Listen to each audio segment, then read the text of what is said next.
Nous débuterons le spectacle avec une histoire originaire de l'Arizona qui a provoqué une indignation mondiale.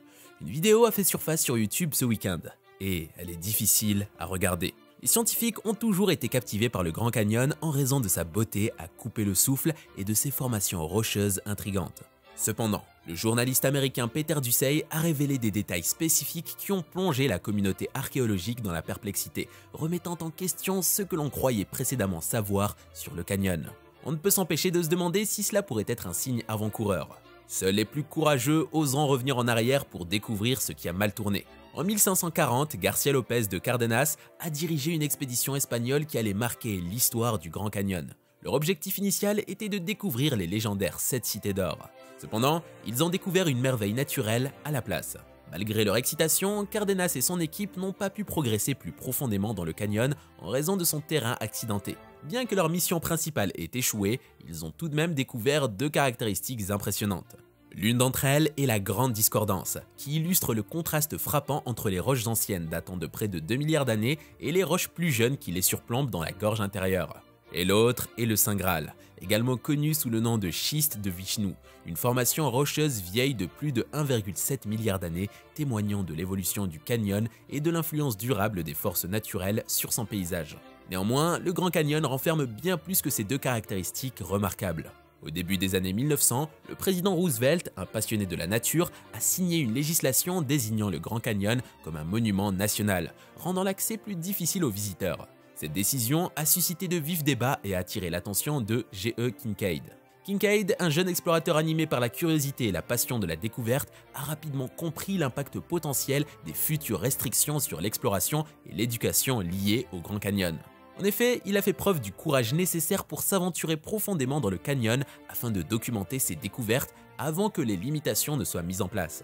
Pour ce faire, Kincaid a réuni une équipe et l'équipement nécessaire pour entreprendre cette aventure. Son objectif initial était simple, explorer des territoires inconnus, collecter des données scientifiques et documenter les sites remarquables à l'intérieur du canyon. Cependant, alors que Kincaid progressait plus profondément dans le canyon, il a découvert des formations rocheuses intrigantes, des symboles mystérieux et des artefacts anciens. Ces découvertes ont suggéré l'existence d'une histoire cachée attendant d'être révélée, ce qui a incité Kincaid à changer sa mission, passant de l'exploration à l'investigation. Il est à souligner que la découverte la plus significative de Kincaid a eu lieu lors de son expédition dans le Grand Canyon. En effet, à l'intérieur d'une grotte dissimulée, il a trouvé des sculptures, des outils avancés et des vestiges de structures remettant en question le récit historique prédominant de la région. Cette découverte extraordinaire a renforcé la détermination de Kincaid à en apprendre davantage sur le Grand Canyon. Mais avant même que Kincaid puisse partager ses découvertes, la nouvelle de ses trouvailles avait déjà commencé à se répandre, attirant même l'attention des scientifiques. Cependant, tout le monde n'a pas immédiatement accepté ces affirmations.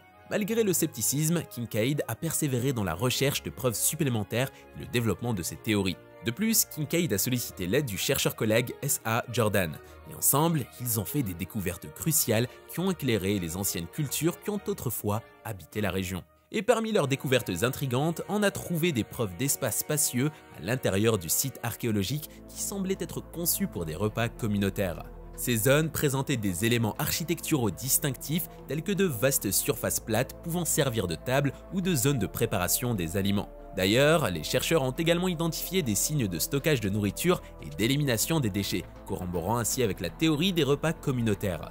Les vestiges d'activités culinaires anciennes, notamment des fosses de feu, des foyers et des ustensiles de cuisine, ont confirmé l'idée que ces espaces étaient utilisés à des fins culinaires. De plus, lors de l'exploration du site archéologique, les 2 chercheurs ont découvert des chambres spacieuses présentant des caractéristiques distinctives qui les différenciaient. Ces grandes pièces occupaient souvent des zones importantes et présentaient des détails architecturaux complexes. Certaines de ces pièces arboraient même des sculptures murales ou des peintures complexes, suggérant une signification culturelle ou religieuse potentielle.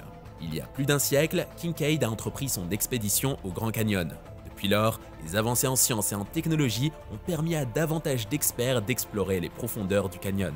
Toutes ces contributions ont apporté des connaissances précieuses sur la vie et les coutumes des peuples du passé.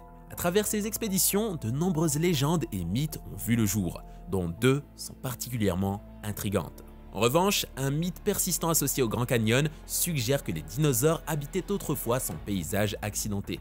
Cette idée trouve ses racines dans la découverte de fossiles datant de la période du Mésozoïque lorsque les dinosaures régnaient sur Terre, trouvés dans les couches rocheuses du canyon.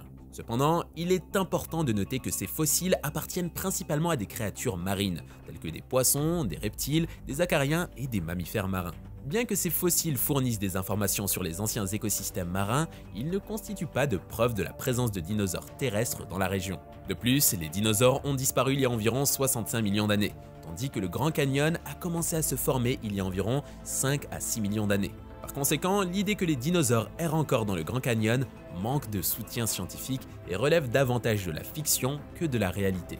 Mais une autre croyance fascinante est que le Grand Canyon sert de passage vers l'au-delà. Cette notion profondément enracinée dans les riches traditions culturelles et spirituelles des communautés amérindiennes, dont plusieurs considéraient le canyon comme un lieu sacré doté d'une signification spirituelle profonde depuis des millénaires. D'ailleurs, les Havasupai, qui résident dans la région depuis des siècles, croient que le Grand Canyon est habité par les Supai, des esprits ancestraux. Et selon leurs croyances, les esprits des défunts entreprennent un voyage transformateur à travers les profondeurs du canyon avant d'atteindre le monde souterrain. Les scientifiques ont également identifié des endroits dans le Grand Canyon, tels que les majestueuses chutes Havasu, vénérées pour leurs prétendues propriétés curatives et leur énergie spirituelle. De même, la tribu Hopi considère le Grand Canyon comme un site sacré, essentiel à leur récit de création. Dans la tradition Hopi, leurs ancêtres ont leur origine dans un lieu appelé Tsupapu, qui entretient un lien avec le canyon. Et pour les Hopi, le Grand Canyon sert de portail transcendantal reliant le monde physique au domaine invisible. Il est important de noter qu'à cette époque, des personnalités telles que Kincaid et S.A. Jordan n'étaient pas les seuls à désirer explorer le Grand Canyon. Divers explorateurs ont par ailleurs découvert des artefacts et des reliques qui éclairent la longue histoire de la région. L'un de ces explorateurs est le major John Wesley Powell, qui a dirigé 2 expéditions majeures dans les années 1800 pour explorer et cartographier la vaste région du Grand Canyon. Au cours de ces expéditions, son équipe a minutieusement documenté et recueilli des artefacts qui fournissent des informations précieuses sur la vie et les activités de Puebloans ancestraux, également connus sous le nom de peuple Pueblo ancestral ou Anasazi. En réalité, ces artefacts comprenaient des fragments de poterie, des tessons, des pointes de flèches et des outils en pierre, offrant ainsi des informations précieuses sur les anciens habitants et leur mode de vie. Parmi les découvertes figuraient des fragments de poterie, mettant en évidence les compétences avancées et la créativité des anciens Puebloans, à travers leurs dessins complexes et leur artisanat. En outre, les anthropologues estiment que ces outils en pierre ont joué un rôle crucial dans la chasse et le combat pour les anciens Puebloans. Tout comme les fragments de poterie, les pointes de flèches présentaient des tailles et des formes diverses, reflétant différentes périodes et techniques. De plus, les matériaux utilisés pour les pointes de flèches fournissent des informations sur les pratiques anciennes de chasse et les avancées technologiques. Cependant, les découvertes de Powell ne se limitaient pas à la poterie et aux pointes de flèches. En effet, ces expéditions ont permis de mettre au jour une large gamme d'autres outils en pierre, notamment des grattoirs, des perceuses, des couteaux et des dispositifs utilisés pour des tâches quotidiennes telles que la préparation des aliments et le traitement des peaux. Ces artefacts collectés par Powell et son équipe lors de leurs recherches sont désormais conservés dans les musées et des centres de recherche où ils sont soigneusement préservés. Ils représentent des pièces inestimables de l'histoire culturelle, enrichissant notre compréhension des anciennes civilisations qui ont autrefois habité le Grand Canyon et contribuant à notre compréhension plus large de l'histoire humaine. Un autre explorateur notable est Louis Boucher, connu sous le nom de l'ermite du Grand Canyon.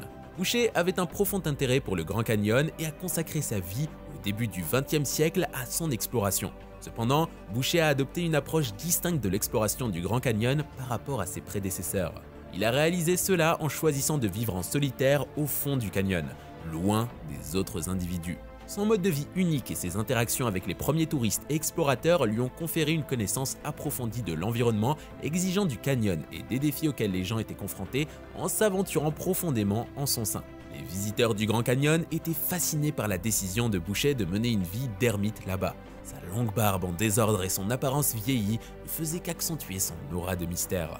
De plus, il cherchait la solitude dans l'immensité du monde, créant un abri rudimentaire à partir de matériaux trouvés dans le canyon et se nourrissant des ressources de la terre. Dans son rôle d'ermite du Grand Canyon, Boucher a acquis un statut légendaire parmi les premiers voyageurs et explorateurs. D'ailleurs, beaucoup le cherchaient pour écouter ses récits et recueillir la sagesse de ses expériences. De plus, Boucher les enchantait avec des histoires de sentiers dangereux et de la nature toujours changeante du canyon.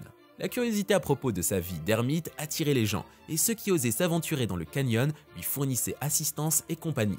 Les premiers explorateurs et touristes lui offraient souvent de la nourriture et des provisions, respectant sa préférence pour la solitude et sa manière de vivre choisie. Cependant, l'attrait du Grand Canyon va au-delà de personnalités comme Boucher.